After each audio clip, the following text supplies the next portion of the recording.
Before HBS, I looked at jobs that will give me, frankly, the most compensation, the highest probability of moving up. As a first-generation immigrant who didn't really come from a lot, having the practicality of moving up in society to achieve the American dream was very important.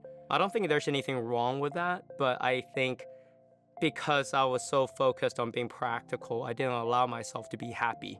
And coming to Harvard Business School clearly gives me, it gave me a platform to dare to dream, to try something a little different, to go off the beaten path.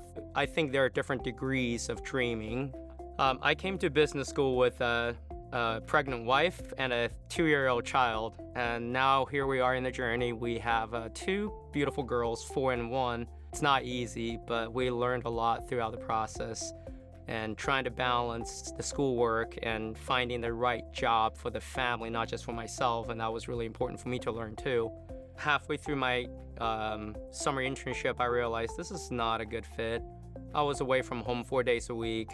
I want to be home every night to put my kids to bed. I want to be a full-time parent in the sense that I don't want to miss the critical moments in their life, and I don't want to miss the little things either. So immediately I thought, okay, I need some help. I can't do this by myself. Luckily, CPD was ever present even through the summer, so I called up my coach, started talking to them about what I'm struggling with and how I should move forward.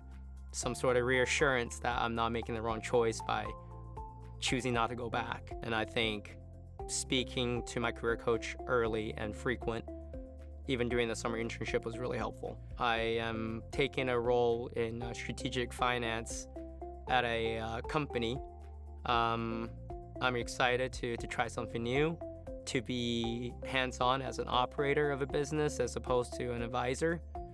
So I want to be part of it. I want to be able to make a difference in what they do, not just watching or observing on the sidelines.